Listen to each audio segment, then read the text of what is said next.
चलिए आज हम लोग शुरू करने जा रहे हैं जी वेक्टर्स एंड 3D। वेक्टर्स जो आप हल्का हल्का फिजिक्स में भी पढ़े होंगे, थोड़ा थोड़ा तो आपको आइडिया है वेक्टर्स का।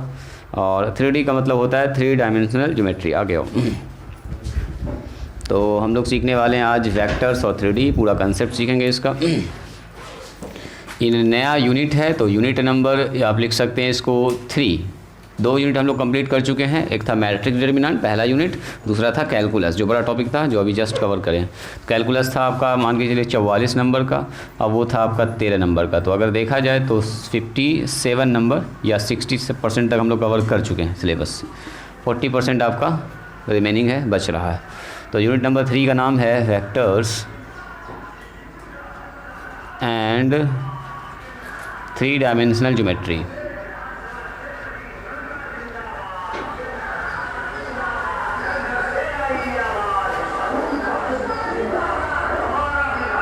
इसको 3D भी कहते हैं, 3D geometry. Vectors and 3D।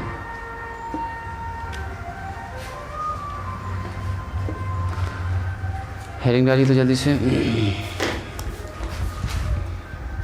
Interesting topic है, काफ़ी मज़ा आने वाला है और थोड़ा सा कंसेप्चुअल टॉपिक है ना। इसमें कंसेप्ट ज़्यादा होगा, आपको ज़रा ध्यान से देखना है।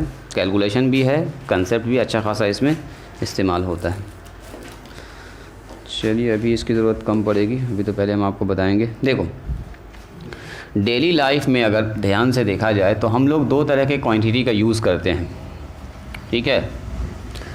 तो एक हमारे पास क्वांटिटी होता है जिसका नाम होता है स्केलर क्वांटिटी, और दूसरा क्वांटिटी होता है जिसको बोलते हैं हम लोग वेक्टर क्वांटिटी। हल्का हल्का आप लोग 9 से ही वेक्टर्स को पढ़ते हुए आए हैं। सदिश राशि और अदिश राशि हिंदी में इसको बोलते हैं, है ना। वेक्टर्स और स्केलर कहते हैं। तो हमारे पास जो क्वांटिटी होता है, क्वांटिटीज़ जो हमारे पास है, राशि है, वो 2 तरह का है। एक हमारे पास है स्केलर क्वांटिटी और दूसरा क्वांटिटी क्या बोलिए, वेक्टर क्वांटिटी। एक है हमारा स्केलर, इसको बोलते हैं अदिश, हिंदी में इसको क्या बोलते हैं, अदिश राशि। स्केलर क्वांटिटी स्केलर, और दूसरा होता है जी वेक्टर। वेक्टर्स लिख सकते हैं सदिश, मतलब जिसमें क्या हो, दिशा हो, सदिश राशि, वेक्टर्स क्वांटिटी, ठीक है। 2 तरह का नॉर्मली हम लोग क्वांटिटी पढ़ने वाले हैं। एक का नाम होता है स्केलर, दूसरे का नाम क्या होता है, वेक्टर। देखो एक ऐसा क्वांटिटी जिसको रिप्रेजेंट करने के लिए सिर्फ मैग्नीट्यूड की ज़रूरत है, उसमें डायरेक्शन की कोई ज़रूरत नहीं है। जैसे हम पूछेंगे आपका वज़न कितना है, आप कितने किलो के हैं, तो क्या बोलिएगा, 50 किलो, 55 किलो, 46 किलो, है ना, 45 किलो, यही ना बोलिएगा। 53 किलो, 52 किलो, 60 किलो है सर। तो यानी कि यहाँ पर आपको सर बताना है कि मास, जैसे मास को हम बताते हैं, चीनी लेना है तो कितना किलो लेना है, आधा किलो, 1 किलो, 5 किलो, है ना, 7 किलो।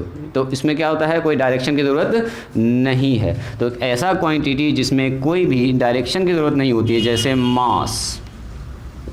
जैसे आपका हाइट कितना है, बोलिए 5.5 फीट, 6 फीट, ऐसे बोलिएगा, 3.5 फीट, 6 फीट।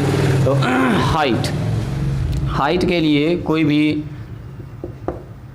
डायरेक्शन की ज़रूरत नहीं है। तो इसका मतलब क्या हुआ, एक ऐसा भी क्वांटिटी दुनिया में एग्जिस्ट करता है जिसमें सिर्फ मैग्नीट्यूड चाहिए, डायरेक्शन की कोई ज़रूरत नहीं है। जैसे डिस्टेंस, कितना दूर चला मैंने, दूरी, है ना जी, इसमें कोई डायरेक्शन की ज़रूरत नहीं है। डिस्टेंस में कोई डायरेक्शन की ज़रूरत नहीं है ना। डिस्टेंस जहाँ तहाँ, डिस्प्लेसमेंट जब आएगा, विस्थापन डिस्प्लेसमेंट, तब आएगा वहाँ पर डायरेक्शन। डिस्टेंस का मतलब हुआ कहीं से कहीं बस पहुँच गए। जैसे मान लीजिए ए से लेके बी तक जाना है तो कोई डायरेक्शन फिक्स नहीं है। किसी का मन करेगा हम इधर से इधर जाएंगे, किसी का मन करेगा ऐसे चले जाएंगे, किसी का मन करेगा हम ऐसे ऐसे ऐसे होके ऐसे जाएंगे। This is called distance and this is shortest distance between 2 points called displacement, है ना। तो ये इसका डायरेक्शन हो जाएगा एक फिक्स। इसमें तो देखो हर समय में डायरेक्शन क्या हो रहा है, चेंज हो रहा है। तो यानी कि ये है हमारा डिस्टेंस और ये है डिस्प्लेसमेंट। अभी इसको भी डिस्कस करेंगे जब वहाँ पर आएंगे। तो मास हो गया, हाइट हो गया, डिस्टेंस हो गया, और भी डालना चाहो तो लगा दो, स्पीड, चाल, हिंदी में इसको बोलते हैं जी चाल। ये सब क्या है, ऑल आर टेम्परेचर। जैसे कितना डिग्री टेम्परेचर है, बोलेंगे 50 डिग्री सेल्सियस, 45 डिग्री सेल्सियस। तो ये टेम्परेचर क्या है बताइए, ये सब का सब क्या है, स्केलर क्वांटिटी।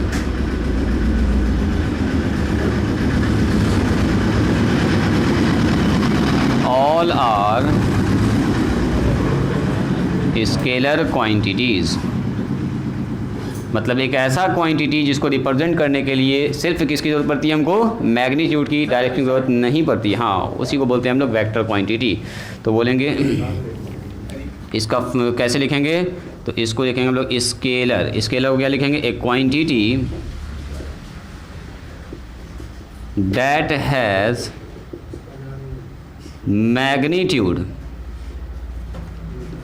मैग्नीट्यूड ओनली, मतलब एक ऐसा क्वांटिटी जिसके पास सिर्फ क्या हो, जो मैग्नीट्यूड हो, magnitude only is called a scalar quantity. Scalar quantity, चलिए जल्दी से लिखिए। तो इसको सबसे पहला है स्केलर को जानना है, स्केलर क्या होता है, पहले फिजिक्स के हिसाब से देखेंगे, फिर मैथ के हिसाब से भी इसको सीखेंगे, ठीक है। पहले फिजिक्स के हिसाब से जो आप जान रहे हैं थोड़ा सा स्केलर के बारे में, वेक्टर के बारे में, फिर देखिएगा मैथमेटिक्स के हिसाब से डिस्कस करेंगे वेक्टर्स क्या होता है। कहाँ पर स्केलर को लिखते हैं अदिश, अदिश, अदिश मैंने बिना दिशा के, जिसमें दिशा ना हो, अदिश। असदिश मैंने जिसमें दिशा हो। आइए 3 किलो नॉर्थ में चीनी दीजिए, वो चीनी वाला भी कंफ्यूज कर जाएगा, इस नॉर्थ में चीनी का क्या मतलब हुआ। अपवर्ड चीनी दीजिए 3 किलो, डाउनवर्ड चीनी दीजिए तो नहीं, चीनी खरीदना है किलोग्राम, यानी कि मास जो द्रव्यमान होता है वो स्केलर होता है। हाइट, मेरा हाइट कितना है, 5.5 फीट उत्तर में, ये का मतलब हुआ 5.5 फीट उत्तर, कोई डायरेक्शन का मतलब ही नहीं, कोई सेंस नहीं बनता है। डिस्टेंस, डिस्टेंस में स्पीड, स्पीड का फॉर्मूला जानते हैं आप लोग, स्पीड बराबर होता है चाल बराबर दूरी बटे समय। तो डिस्टेंस चूँकि हमारा डिस्टेंस कैसा होता है, स्केलर क्वांटिटी। तो ऊपर अच्छा टाइम भी यहाँ पर डाल सकते हैं, एक और वर्ड डाल दीजिए टाइम, कितना टाइम हुआ, टाइम भी हमारा स्केलर क्वांटिटी है। 30 मिनट, 40 मिनट, 50 मिनट, 1 घंटा, 2 घंटा, ईस्ट वेस्ट नॉर्थ साउथ का कोई मतलब यहाँ पर नहीं बनता है। तो कुछ दुनिया में ऐसा क्वांटिटी होता है जिसको रिप्रेजेंट करने के लिए सिर्फ मैग्नीट्यूड की जरूरत पड़ती है, कितना अमाउंट है, डायरेक्शन का कोई मतलब इसमें नहीं है। ऐसे क्वांटिटी को बोलते हैं वेक्टर क्वांटिटी। अब सॉरी स्केलर। अब सुनिए, कुछ क्वांटिटी ऐसा होता है जिसको रिप्रेजेंट करने के लिए मैग्नीट्यूड के साथ साथ डायरेक्शन भी आपको बताना पड़ेगा, या डायरेक्शन ऑलरेडी उसमें रहता ही रहता है। जैसे देखो, मान लीजिए फुटबॉल खेल रहे हैं आप, ठीक है। अब फुटबॉल में मान लीजिए ये ए प्लेयर है, ये ए प्लेयर है, और ये बी प्लेयर है, ये बी प्लेयर है। अब इसको इसके पास बॉल पास करना है, तो बताओ तो एक फिक्स डायरेक्शन पर मारना होगा नहीं मारना होगा, और एक फिक्स मैग्नीट्यूड से फोर्स लगाना पड़ेगा जिसको बोलते हैं बल। तो अगर हम यहाँ से बोलेंगे सर बहुत ज़ोर से भी मार देंगे तो प्लेयर पकड़ नहीं पाएगा, उल्टा पुल्टा मार दिया तो पता चला दूसरे के पास बॉल चला गया। इसका मतलब यहाँ पर एक फिक्स मैग्नीट्यूड होगा और फिक्स क्या होगा बोलो, डायरेक्शन होगा। यानी कि ऐसा भी क्वांटिटी एग्जिस्ट करता है जिसमें एक मैग्नीट्यूड होता है, एक डायरेक्शन भी होता है। जैसे सबसे बेस्ट एग्जांपल है फोर्स, बल। जैसे फोर्स लगेगा, जैसे मैंने यहाँ पर फोर्स लगाया बोर्ड पर, तो देखो इनवर्ड द बोर्ड हो गया। फोर्स जैसे लगेगा तो यानी कि अपने आप डायरेक्शन आ ही जाएगा। जैसे ये किताब रखा हुआ है, नीचे फोर्स लगा रहा है तो डाउनवर्ड लग रहा है ना, नीचे की तरफ फोर्स लग रहा है। जैसे मैंने दीवार पर फोर्स लगाया, ऐसे करके यहाँ पर पुश कर रहे हैं तो उधर हो गया, राइट साइड में हो गया, है ना, उत्तर की तरफ, दक्षिण की तरफ। तो फोर्स जब भी आएगा तो उसमें आ जाएगा क्या बताइए, मैग्नीट्यूड भी आएगा, कितना अमाउंट से फोर्स लग रहा है, कितना न्यूटन का, 5 न्यूटन की, 10 न्यूटन, किस तरफ लग रहा है, इनवर्ड लग रहा है कि आउटवर्ड लग रहा है, लेफ्ट में कि राइट में कि उत्तर में कि दक्षिण में। यानी कहने का मतलब ये हुआ कि कुछ क्वांटिटी ऐसा भी होता है जिसको रिप्रेजेंट करने के लिए मैग्नीट्यूड के साथ साथ डायरेक्शन की भी जरूरत पड़ती है। ऐसे क्वांटिटी क्या बोलते हैं, वेक्टर्स क्वांटिटी। तो वेक्टर्स को कैसे लिखेंगे हम लोग, सबसे पहले इसका डेफिनेशन लिख देते हैं। वेक्टर्स एक क्वांटिटी, उसके बाद इसका एग्जांपल लिखते हैं, एक quantity that has magnitude as well as direction.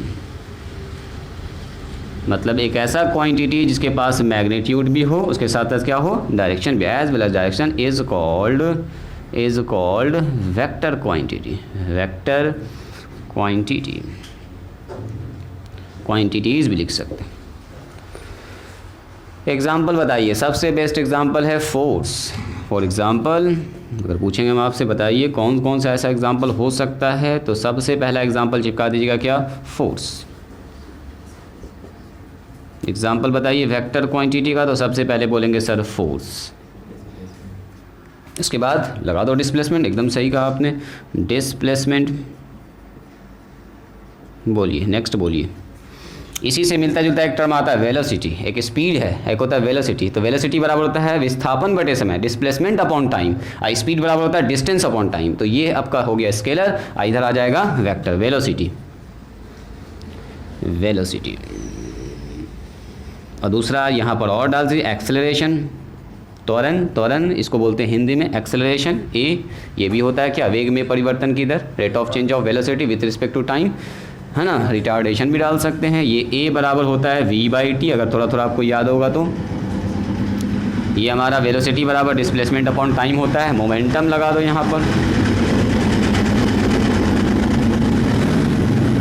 Wait बना सकते हैं, वेट, वेट ये भार है, ये मास है। वेट और भार में क्या फ़र्क है, कोई बताएंगे?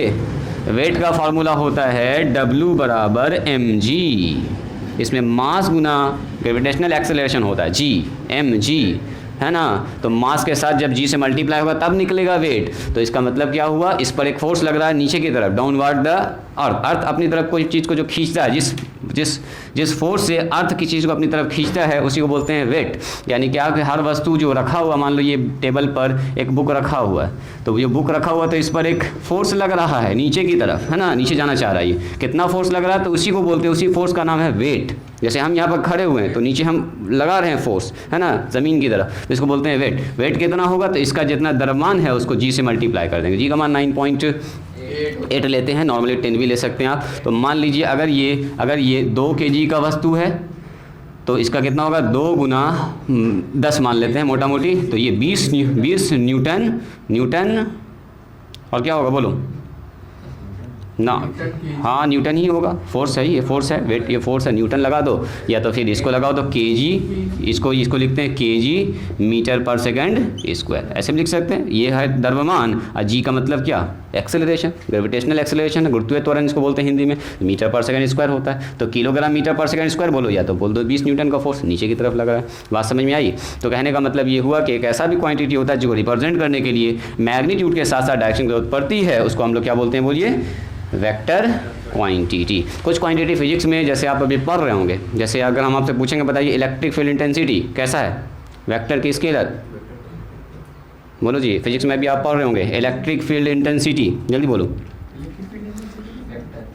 इलेक्ट्रिक फील्ड विद्युत क्षेत्र की तीव्रता, हिंदी में इसको बोलते हैं विद्युत क्षेत्र की तीव्रता, इलेक्ट्रिक फील्ड इंटेंसिटी, जिसको हम यहाँ लिख देते हैं ताकि फिजिक्स में भी आपको थोड़ा काम आ जाए, जिसको हम लोग बोलते हैं ई से याद कीजिए, ई इलेक्ट्रिक फील्ड इंटेंसिटी, जिसके वेक्टर क्वांटिटी, इसके ऊपर ई आप लगा सकते हैं। इधर आ जाइए, स्केलर में एक तो काफ़ी इंपॉर्टेंट पोटेंशियल, इलेक्ट्रिक पोटेंशियल पढ़े होंगे आप, वी ये स्केलर होता है, इलेक्ट्रिक पोटेंशियल, ये ऑब्जेक्टिव में पूछता है जी, ये वी से लिखते हैं इसको, ये होता है स्केलर क्वांटिटी और इलेक्ट्रिक फील्ड इंटेंसिटी होता है वेक्टर क्वांटिटी, ठीक है। इन दोनों में एक रिलेशन भी होता है, पढ़े होंगे आप फिजिक्स में, ई बराबर माइनस dv/dt पढ़े हैं, या dv/dr भी लिख सकते हैं, जो भी चाहें आप लिख सकते हैं, dr या dt भी लिख सकते हैं, ठीक है। ये वोल्ट पर मीटर भी होता है। ई बराबर एक और पढ़े होंगे F/Q पढ़े हैं, न्यूटन पर कूलाम, तो न्यूटन पर कूलाम भी लिख सकते हैं ई को, क्योंकि देखो ई बराबर फोर्स अपॉन चार्ज है, पर यूनिट चार्ज पर लगने वाला फोर्स को ही बोलते हैं इलेक्ट्रिक फील्ड इंटेंसिटी, है ना, विद्युत क्षेत्र की तीव्रता। तो न्यूटन पर कूलाम भी लिख सकते हैं। और ई का मान V/R भी होता है, तो वोल्ट पर मीटर, वी का मतलब वोल्ट, आर का मतलब मीटर, दूरी है जी, टी ना टाइम ना है, टाइम नहीं है यहाँ पर, दूरी होता है। जितना डिस्टेंस बढ़ाते जाइएगा इलेक्ट्रिक फील्ड इंटेंसिटी घटता चला जाएगा, दूरी के साथ इन्वर्सली प्रोपोर्शनल है। हम लोगों ने अभी वेक्टर पढ़ा है, ये है फिजिक्स के हिसाब से कि वेक्टर क्वांटिटी होता है सर 2 तरह का, ये मतलब क्वांटिटी 2 तरह का होता है, एक वेक्टर है, एक स्केलर। तो मैथमेटिक्स में सर वेक्टर को कैसे रिप्रेजेंट करें? अच्छा, फिजिक्स में देखो वेक्टर को रिप्रेजेंट करने का 2 तरीका होता है। जैसे फोर्स एक वेक्टर क्वांटिटी है, तो फोर्स पर ऐसे करके तीर का निशान लगाते हैं, है पता। और दूसरा फिजिक्स में एक तरह का और यूज़ होता है कि अगर हमारे पास कोई वेक्टर है तो उसको बस बोल्ड कर दो, बोल्ड मोटा कर दो, तीर का निशान मत लगाइए, मोटा कर दिए। तो 2 तरह से, जैसे आप बोल्ड लेटर पढ़े होंगे, कंप्यूटर में यूज़ होता है इटैलिक, बोल्ड, इटैलिक मतलब थोड़ा थोड़ा टेढ़ा, और बोल्ड का मतलब मोटा। तो अगर आप मोटा कर देते हैं तो भी वेक्टर को ही रिप्रेजेंट करेगा, या तो फिर मोटा नहीं करना तो इसके ऊपर क्या लगा दो, तीर का निशान लगा दो। अब फिजिक्स मैथमेटिक्स में देखते हैं वेक्टर को कैसे रिप्रेजेंट करेंगे, वेक्टर का क्या मतलब होता है, इसका मैग्नीट्यूड, डायरेक्शन कैसे कैसे निकाला जाता है, ये सब सीखेंगे। तो ये फिजिक्स में हम लोग इस तरह से यूज़ करते हैं। चलिए इसको लिख लीजिए, तो बढ़ते हैं आगे। इन मैथमेटिक्स, अब सुनिए मैथमेटिक्स में वेक्टर को कैसे डिफाइन किया गया। हेडिंग डालिएगा इन मैथमेटिक्स। अब यहाँ से अपनी कहानी शुरू हो गई जी। In mathematics a vector is defined as, है सब कुछ ऐसा ही काम, यही काम होगा, बस वहाँ पर लाइन से हम लोग वेक्टर को रिप्रेजेंट करेंगे। In mathematics a vector is defined as, बस ये जो हम पढ़ा रहे ना अभी शुरुआत से, आपको एकदम ध्यान से देखना है, चीज़ों को सीखना है। ये समझो वेक्टर का एकदम ABCD है, शुरुआत है। इसको जितना अच्छे से अभी सीखिएगा उतना धीरे धीरे आपको मज़ा आएगा, और नहीं तो जैसे जैसे इसमें आगे बढ़ेंगे ना लगेगा सर क्या क्या पढ़ा रहे कुछ समझ में नहीं आ रहा है। और ख़तरनाक है इससे भी, कैलकुलस से भी। तो आपको अभी शुरुआत में एकदम हल्के में ना लेना है, इसको शुरुआत में एकदम हल्के में ना लेना है, और जो बात पढ़ा रहे हैं एकदम उसको देखते रहना है, याद करते रहना है। बहुत कंसेप्ट इसमें आने वाला है, जब स्ट्रेट लाइन में जाएंगे, प्लेन में जाएंगे तो नया नया चीज़ आपको सीखने के लिए मिलेगा।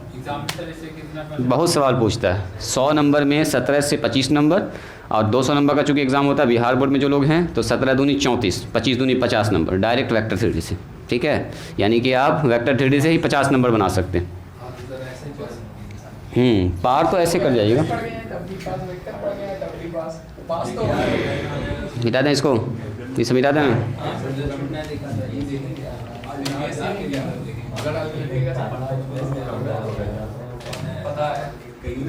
चलिए लिखिए, ए डायरेक्टेड लाइन सेगमेंट,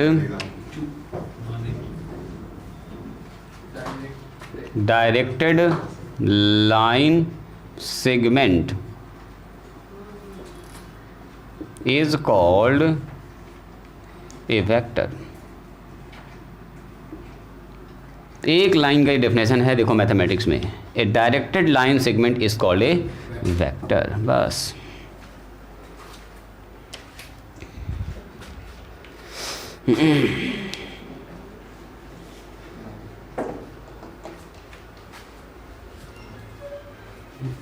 एक लाइन लिख लिए। फिजिक्स में क्या बोलेंगे, एक सीधी रेखाखंड, डायरेक्टेड लाइन सेगमेंट का मतलब होता है सीधी रेखा, सेगमेंट का मतलब होता है टुकड़ा। देखो मान लो एक मैंने ऐसे एक लाइन खींच दिया, ध्यान से देखिएगा, ये एक लाइन ऐसे मैंने खींचा, तो आप बताइए यहीं कहाँ कहीं ना कहीं से तो स्टार्ट हुआ होगा, कहीं ना कहीं पर तो एंड हुआ होगा। हो सकता है इधर से स्टार्ट किए होंगे उधर ख़त्म किया। क्या ये सीधा लाइन है? बिल्कुल। रेखाखंड का मतलब क्या, रेखा का एक टुकड़ा है। मान लो ये एक लाइन है, ये लाइन है, लाइन का एक पार्ट है, ऐसे तोड़ के यहाँ से निकाल लिया ए बी देखो एक सीधा सा रेखाखंड यहाँ पर पहुँच गया। तो एक सीधा रेखाखंड जो कहीं से स्टार्ट हो रहा हो कहीं पर जाके एंड हो रहा हो, इसी को बोलते हैं वेक्टर। अच्छा, लाइन जब सीधा होगा तो कहीं से आप जब स्टार्ट कीजिएगा करना तो एक डायरेक्शन अपने आप उसमें आ जाएगा। जैसे मैंने अगर यहाँ से शुरुआत किया होगा तो ऐसे चल रहे हैं, तो बोले डायरेक्शन क्या हो गया मेरा, ए से बी की तरफ हो गया। इसी को हम लोग बोलते हैं वेक्टर। ठीक है, तो अब एक वेक्टर जो होता है इसको रिप्रेजेंट कैसे किया जाता है, इसको रिप्रेजेंट करते हैं ए वेक्टर इज डिनोटेड बाय देखो जो लाइन स्टार्ट हुआ ए से और बी पर जाके ख़त्म हुआ तो लिखते हैं ए बी, और इस पर लगाएंगे इस पर तीर का निशान, ऐसे करके बोलेंगे वेक्टर ए बी। पढ़ेंगे कैसे, इसको बोलेंगे वेक्टर ए बी। वेयर जो ए वाला पॉइंट है ना, जहाँ से स्टार्ट हुआ कोई चीज़, उसको बोलते हैं इनिशियल पॉइंट। क्या बोलते हैं इसको, initial point. Where A is called initial point, called initial, जहाँ से कोई चीज़ शुरुआत होता है जी, इनिशियल पॉइंट। एंड एक बी है हमारे पास, जो बी पॉइंट देख रहे हैं आप, बी को बोलते हैं final point. B is called final point, ऐसे लिखिए। And B is called final point, जहाँ पर ख़त्म किया जाके फाइनल पॉइंट। ये इसका एक और नाम है टर्मिनल पॉइंट, या इसको बोलते हैं हम लोग टर्मिनल पॉइंट। ठीक है, टर्मिनल पॉइंट।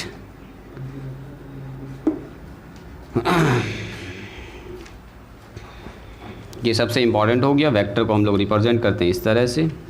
तो ये हमारा हो गया इनिशियल पॉइंट, ये हमारा जो हो गया इसको बोलेंगे इनिशियल पॉइंट, और इसको बोलेंगे हम लोग फाइनल पॉइंट। ये हमारा फाइनल पॉइंट है। समझते जाइएगा। अभी यहीं पर सबसे इम्पॉर्टेंट बात है जो अभी आपको बताने जा रहे हैं, initial point, final point. Initial point का एक और भी नाम है। देखो जब वेक्टर बनता है ना ऐसे करके, हाँ ऐसे करके जब वेक्टर बनता है तो ये तीर का निशान यहाँ लगाओ या यहाँ लगाओ, बात बराबर है। तो वेक्टर को नॉर्मली हम लोग ऐसे भी कभी कभी लिख देते हैं, ऐसे ऐसे तीर का निशान। देखो तो ये हो गया ए और ये हो गया क्या बोलिए, बी। तो इसको हम लोग बोलते हैं टेल, पूछ। जैसे तीर कैसे होता है, तीर एरो देखते हैं आप, एरो ही तो है एक तरह से। तो एरो का ये वाला इसको बोलते हैं टेल, इसको क्या बोलते हैं, हेड। आगे वाला हेड, पीछे वाला टेल। तो वेक्टर ही तो एरो ही तो है वेक्टर में, तो इसीलिए इसको बोलेंगे हम लोग हेड, इसको क्या बोलेंगे, टेल। है ना, इसको बोलेंगे पूछ और इसको बोलेंगे हेड मैंने सर। तो वेक्टर जब भी होगा तो उसमें एक टेल होगा, उसमें एक हेड होगा। आगे चल के देखेंगे जब वेक्टर का एडिशन सीखेंगे, है ना, जोड़ना सीखेंगे, गुना करना सीखेंगे, तो वहाँ पर टेल हेड की ज़रूरत पड़ेगी। अभी के लिए हल्का सा इसको टेल और हेड लिख लीजिए बस, और कुछ नहीं। चलो देखो, एक वेक्टर को जो है ना हम लोग ऐसे भी रिप्रेजेंट करते हैं, यहाँ ध्यान दीजिएगा। जैसे मान लीजिए ए से लेके बी के बीच में हमको वेक्टर लिखना है तो लिख दिया ए बी वेक्टर। एक दूसरा भी तरीका है वेक्टर को रिप्रेजेंट करने का, इसके ऊपर स्मॉल लेटर से रिप्रेजेंट कर दीजिए। A vector is denoted by small letter, ठीक है। A vector is also represented by small letter arrow on it. उसके ऊपर एरो लगा के हम लोग रिप्रेजेंट करते हैं। जैसे मान लो वेक्टर ए बी है, देखिएगा वेक्टर ए बी है, वेक्टर ए बी को ऐसे लिखो, देखो ध्यान से, वेक्टर ए बी लिखो या इसी को बोल दो वेक्टर ए, एक ही बात है, दोनों का मतलब एक हुआ। बात समझ रहे हैं? वेक्टर ए बी बोलिए या सीधा बोल दीजिए वेक्टर ए, एक ही बात है। जैसे याद है आपको ट्रायंगल में हम लोग पढ़े थे एक ठो बात, देखो तो जी कितने लोगों को ये याद है, ए बी सी एक ट्रायंगल है। इस सामने वाला साइड को हम लोग स्मॉल ए से लिखते हैं, ई वाला सामने वाला जो साइड है बी के सामने उसको स्मॉल बी से लिखते हैं, और इसके सामने जो साइड है उसको क्या लिखते हैं, स्मॉल सी से। तो ए बी साइड लिखो या सी लिख दो, बात बराबर, स्मॉल सी लिख दो, या लिख दो आप बी सी साइड या स्मॉल ए लिख दीजिए, या ए सी साइड लिख दीजिए या बी लिख दीजिए, वही कहानी है। आप या तो इसको स्टार्टिंग से एंड लिखिए, इनिशियल पॉइंट टर्मिनल पॉइंट करके लिखिएगा तो वेक्टर ए बी लिखना पड़ेगा, वेक्टर ए बी। या सीधे आप अगर वेक्टर ए बी को रिप्रेजेंट करें वेक्टर ए से, एक नाम दे दिया उसको वेक्टर ए, तो आप वेक्टर ए बी बराबर सीधा क्या लिख सकते हैं, ए लिख सकते हैं। वैसी तरह से हर वेक्टर का एक तो हम लोग नाम दे देंगे। जैसे मान लीजिए हमारे पास ये वेक्टर है, ऐसे जा रहा है, ठीक है, यहाँ से स्टार्ट हुआ पी से और ख़त्म हुआ क्यू पर, इसका एक नाम दे दिया बी, तो हम या तो इसको लिख सकते हैं पी क्यू वेक्टर या सीधे लिखेंगे B vector. Both are same, दोनों का मतलब सेम होगा, दोनों का मतलब से, ए का मतलब यही बी सी साइड है, बी सी का मतलब भी वही बी सी साइड। बात समझ में आ रही है? चलिए इसको लिखिए जल्दी से। अभी तक बात कर रहे हैं हम लोग सिर्फ इसके डायरेक्शन की, है ना, कि एक वेक्टर को ऐसे रिप्रेजेंट किया जाता है, ये इसका डायरेक्शन हो गया, हेड हो गया, टेल हो गया, ऐसे चल रहा है और रिप्रेजेंट ऐसे करते हैं। अब बात करते हैं इसके मैग्नीट्यूड की। यहाँ तक पहले लिखिए तो, क्योंकि देखो वेक्टर होगा तो उसमें दो चीज़ होगा, एक मैग्नीट्यूड होगा, एक क्या होगा बोलो, डायरेक्शन होगा, दोनों चीज़ होना ही होना है उसमें। तो एक तो हम बात कर रहे हैं हम लोग डायरेक्शन की, अभी तक तो सर मैग्नीट्यूड की बात किए नहीं। तो अब ज़रा मुझको ये बताइएगा कोई आदमी, यहाँ तक हो गया सबका, इसको भी लिख लीजिएगा एग्जाम्पल में, ये दूसरा एग्जाम्पल है ना, एग्जाम्पल में एक यहाँ लिख लीजिएगा इसको। अच्छा, वेक्टर को ऐसा कभी नहीं लिखते हैं, सुनो जी, पी क्यू वेक्टर ऐसा कभी नहीं लिखेंगे। क्यू अगर पी है ऐसे करके जा रहा है, उल्टा जा रहा है, देखो मान लो वेक्टर ऐसे करके लिखा हुआ है ऐसे, और यहाँ लिखा हुआ है सी और डी, है ना, तो इसको देखना इनिशियल पॉइंट यहाँ, फाइनल पॉइंट यहाँ है, तो इसको कैसे लिखेंगे, डी सी वेक्टर। हाँ डी सी वेक्टर, ऐसा कि ना सर सी डी लिख देंगे और तीर का निशान ऐसे लगा देंगे ना, जब भी लिखेंगे इनिशियल टू एंड जाता है ना, तो बोलेंगे डी सी वेक्टर बराबर, इसका कुछ नाम दे दो, मान लो सी दे दिया तो इसका नाम सी हो गया, कुछ भी नाम दे सकते हैं, एक डी सी वेक्टर है, ये हमारा सी के बराबर हो गया। तो डायरेक्शन हमेशा जाएगा इनिशियल से फाइनल की तरफ, इनिशियल से फाइनल की तरफ। ज़रूरी है कि ये तीर का निशान ऐसे ऐसे भी हो सकता है, ऊपर भी जा सकता है, नीचे भी जा सकता है, अलग अलग कंडीशन में हो सकता है। चलिए जी, तो अब हम लोग, अब बारी है इसके मैग्नीट्यूड की। लिखिए मैग्नीट्यूड, ना लिखो ना यहाँ पर, उसकी ज़रूरत भी पड़ेगी। मैग्नीट्यूड यानी कि इसको बोलते हैं परिमाप, द डिस्टेंस या the length between,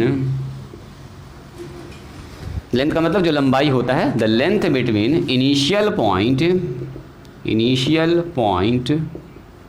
and final point, या टर्मिनल पॉइंट भी कह सकते हैं, final point of a vector, किसी वेक्टर का जो इनिशियल पॉइंट और फाइनल पॉइंट के बीच का जो लेंथ होता है, जो दूरी होता है, यहाँ से यहाँ का जो डिस्टेंस है, जो नापा मैंने length, the length between initial point and final point of a vector is called its magnitude,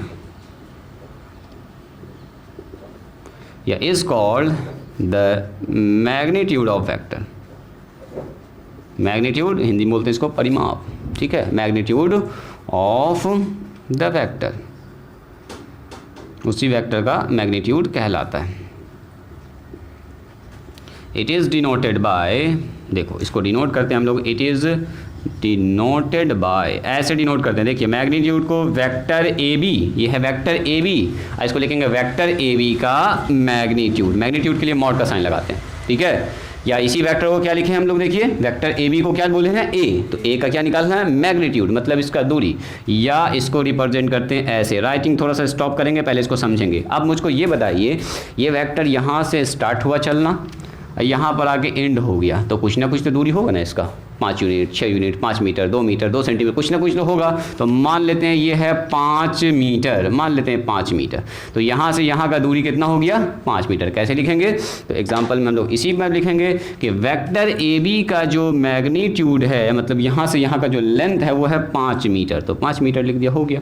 इसी को लिखने का दूसरा तरीका क्या होगा, ए का जो मैग्नीट्यूड है वो कितना बोलो, 5 मीटर। हम कह सकते हैं ए ईस्ट के डायरेक्शन में है या वेस्ट के, जो भी डायरेक्शन हो, ये साउथ के डायरेक्शन, नॉर्थ के, जो भी हो सकता है। एक तो डायरेक्शन फिक्स हो गया और दूसरा यहाँ से आगे कुछ ना कुछ तो दूरी होगा, कुछ ना कुछ तो लेंथ होगा, 5 होगा, 7 होगा, 2 होगा, 1 होगा, 1.5 होगा, आधा होगा, कुछ भी हो सकता है, वही उसका कहलाएगा मैग्नीट्यूड। तो या तो लिखो ए बी वैक्टर का मैग्नीट्यूड 5, या सीधे लिख दो ए वैक्टर का मैग्नीट्यूड कितना है जी, 5 यूनिट। हो गया काम खत्म। जैसे मैंने कहा ये बी वैक्टर, तो यहाँ से स्टार्ट हुआ सर, यहाँ पर खत्म हुआ, कुछ ना कुछ तो दूरी होगा ना, मान लेते 3 मीटर, 3 सेंटीमीटर, कुछ भी हो सकता है। तो अगर इसका बात करेंगे, बताओ पी क्यू वैक्टर का मैग्नीट्यूड का कैसे लिखिएगा, तो पी क्यू वैक्टर और उस पर ऐसे करके मॉड लगा देंगे। इसका हो मतलब हुआ यहाँ से अगर दूरी हमसे पूछा गया तो ये हो गया 3 मीटर। मैंने पूछा बताओ पी क्यू का मैग्नीट्यूड को ऐसे भी लिख सकते हैं सर, चूंकि ये वेक्टर बी है तो बोल सकते हैं कि सर वेक्टर बी का जो मैग्नीट्यूड होगा वो कितना होगा, बोलिए।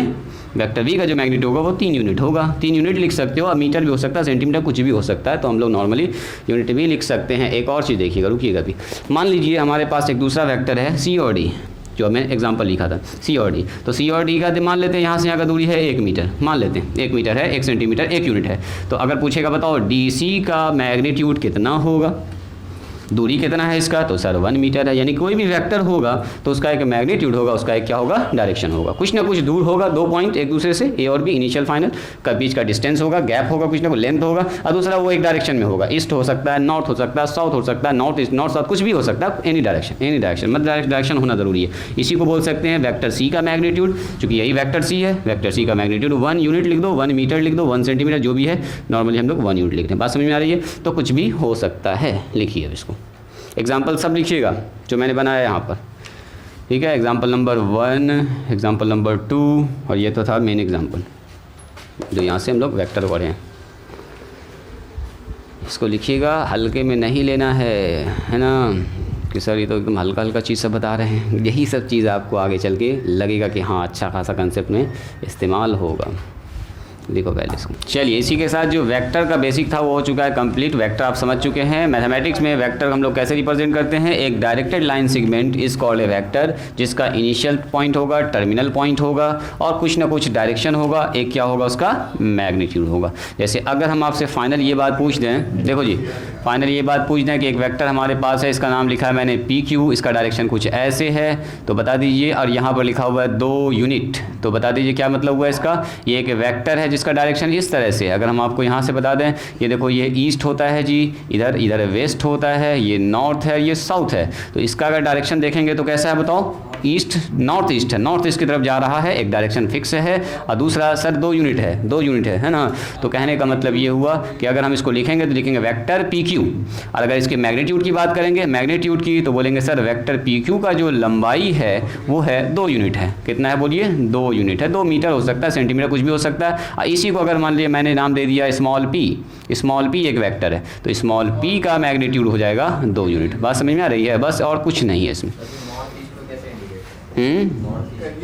हो गया। अब नॉर्थ ईस्ट के लिए एंगल वगैरह दिखाना पड़ेगा कि कितना डिग्री का ये एंगल बना रहा है, अभी फिक्स नहीं कर रहे हैं, लेकिन खाली ये पता चल रहा है ना कि ये इस डायरेक्शन में है, डायरेक्शन का नॉर्थ ईस्ट है ना। नॉर्थ से डायरेक्शन बताना पड़ता है किसी चीज़ का कि ये इतना 45 डिग्री का एंगल बनाते हुए जा रहा है, तब ये फिक्स हो गया, मैंने कुछ ना कुछ तो एंगल होगा ना, डायरेक्शन है उसमें एक।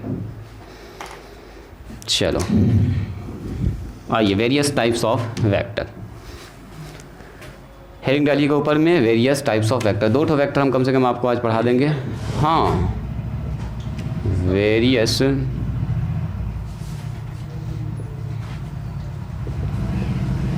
Types of vectors. अब देखो अलग अलग तरह का वेक्टर्स है, ठीक है। अलग अलग प्रकार का वेक्टर्स है। तो 2 हम आपको वेक्टर्स दिखाते हैं।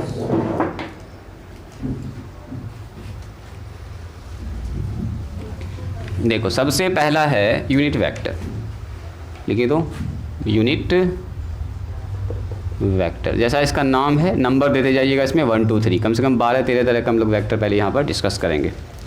देखिए, ए वेक्टर कहता है एक vector A is called a unit vector. Unit vector if या इधर लिखिए, if magnitude of A is equal to 1 and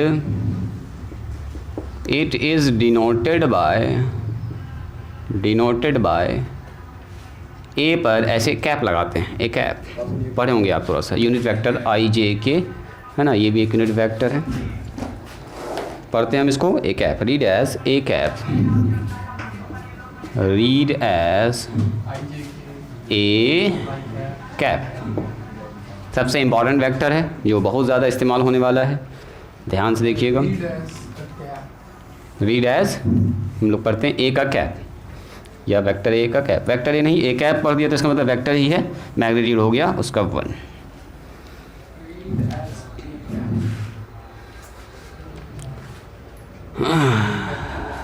बात समझ में आ गई?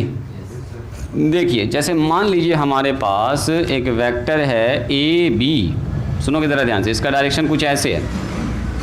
ये हमारे पास एक वेक्टर है और जब मैंने इसको वेक्टर ए बी लिख सकते हैं, है ना जी, और वेक्टर ए भी लिख सकते हैं, इसी को हम लोग वेक्टर ए बी कह सकते हैं। देखा क्या हम लोगों ने यहाँ पर चेक देखा कि जब ए बी का मैग्नीट्यूड निकाल रहे हैं ना, हेयर जो मैग्नीट्यूड ऑफ ए बी है, या ऐसे यहाँ पर लिखते हैं, हेयर ए बी का जो मैग्नीट्यूड है वो आ रहा है 1। वो कितना आ रहा है बोलिए? 1। मतलब यहाँ से यहाँ का दूरी जो है वो 1 मीटर हो सकता है, 1 सेंटीमीटर हो सकता है, 1 किलोमीटर हो सकता है, कुछ भी, यानी कि 1 आ रहा है। यूनिटी है ना, इसको बोलते हैं हम लोग यूनिटी, 1 यूनिट। तो अगर किसी वेक्टर का मैग्नीट्यूड 1 आ जाए, अच्छा इसी को हम लोग ऐसा भी लिख सकते हैं, ए का मैग्नीट्यूड 1 आ गया तो इस वेक्टर को अब नए तरह से रिप्रेजेंट करेंगे। कैसे बोलेंगे? अब इसको हम लोग सीधा बोलेंगे, सर ये एक ऐसा वेक्टर हो गया, स्पेशल टाइप का वेक्टर है जिसका मैग्नीट्यूड कितना बोलिए? 1 है, तो इसको बोलेंगे हम लोग unit vector A cap. A cap का मतलब हुआ एक ऐसा वेक्टर जिसका मैग्नीट्यूड 1 है, डायरेक्शन कुछ भी हो सकता है। डायरेक्शन का कोई मतलब यहाँ पर नहीं बन रहा है, मान लो यही वेक्टर ऐसे भी हो सकता है।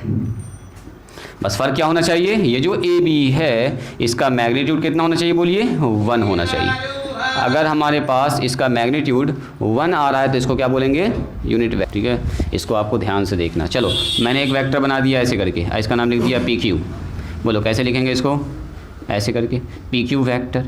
अब पी क्यू वेक्टर का मैंने मैग्नीट्यूड निकाल के चेक किया, ऐसे करके नापा तो देखा यहाँ से यहाँ तक 1 यूनिट है सर, 1 यूनिट। तो क्या बोल देंगे इसको? P Q is a unit vector. जो पी क्यू है इज़ ए यूनिट वेक्टर। अब बताइए, इसको नाम दे दिया मैंने, मान लो इस वेक्टर का नाम दे दिया बी, तो बी चूँकि यूनिट वेक्टर है पी क्यू, तो इसको हम लोग ऐसे भी लिख सकते हैं, बी पर कैप। बात समझ में आ रही है? बी पर कैप जैसे लग गया ना, समझ जाओ कि यूनिट वेक्टर है। ठीक है, तो चलो, ए यूनिट वेक्टर जो होता है, नोट में लिखिएगा, सीधा समझना है। अगर किसी वेक्टर का मैग्नीट्यूड 1 हो जाए, ऐसे वेक्टर को बोलते हैं unit vector. A unit vector is denoted by ऐसे करके a cap, and we generally use unit vectors. कुछ यूनिट वेक्टर्स है जो जैसे I cap, J cap and K cap, इसको हम लोग यूनिट वेक्टर के लिए रिप्रेजेंट करते हैं। मतलब जब भी आई जे के दिख जाए आपको और उस पर कैप लगा हुआ, समझो ये यूनिट वेक्टर है। मतलब क्या हुआ, जब इसका आप मैग्नीट्यूड निकालिएगा तो कितना आएगा? 1 आएगा। इसका भी मैग्नीट्यूड निकालिएगा तो कितना आएगा? 1 आएगा। इसका भी मैग्नीट्यूड निकालिएगा तो कितना आएगा? 1 आएगा। सर ये कहाँ पर दिखेगा हमको? अरे कुछ भी बना दो, मान लो इसको नाम दे दिया मैंने ए बी, इस पर लगा दिया एक वेक्टर, इसका नाम आई लिख दिया, तो आई हो गया यूनिट वेक्टर। मतलब एक जगह पर आई लिख दिया, कुछ भी हो सकता है, आगे चल के उसको रिप्रेजेंट करेंगे। मान लो यहाँ पर लगा दिया जे, इसको लिख दिया पी क्यू। अब बताओ पी क्यू का मैग्नीट्यूड कितना हुआ, या जे का मैग्नीट्यूड कह सकते हैं, सीधा 1 है सर, 1 होना चाहिए बस। ही वेक्टर है। ए बी को हम लोग आई से रिप्रेजेंट कर रहे हैं, आई वेक्टर से, इसका मैग्नीट्यूड 1 है। मैग्नीट्यूड 1 आना चाहिए। के मान लीजिए कुछ ऐसा ही वेक्टर है, ऐसे ऊपर की तरफ जा रहा है, यहाँ पर लिख दो आर एस। तो आर एस हमारे पास क्या हो गया, आर एस एक वेक्टर हो गया। इस वेक्टर को हम लोग के से रिप्रेजेंट कर रहे हैं, जैसे कैसे ए से रिप्रेजेंट कर रहे हैं, बी से, वैसे ही के से रिप्रेजेंट कर रहे हैं किसी वेक्टर को, और उसका मैग्नीट्यूड चूंकि 1 आ चुका है तो इसीलिए बोलेंगे आर एस का जो मैग्नीट्यूड है या के का जो मैग्नीट्यूड है वो 1 है, इसीलिए इसको बोलेंगे हम लोग यूनिट वेक्टर। तो नॉर्मली हम लोग यूनिट वेक्टर को जो ना आई, जे और के से रिप्रेजेंट करते हैं, ठीक है। चलिए इसको लिख लीजिए और आज यहीं पर स्टॉप करेंगे, ठीक है। कल से यहाँ से शुरू करेंगे। Equal vector, collinear vector, coplanar vector, यहाँ से चलेगा, ठीक है। को इनिशियल, को terminal, collinear, like, unlike, free vector, localise vector, coplanar vector, बहुत सारा वेक्टर है जो आपको अभी सीखना है। तो आज यहीं पर स्टॉप करते हैं। इसको एक बार जो है जितना पढ़ाएं उसको घर पर पढ़ के आइएगा, देख के आइएगा, ठीक है। तो नेक्स्ट क्लास में आपको मज़ा आएगा समझने में।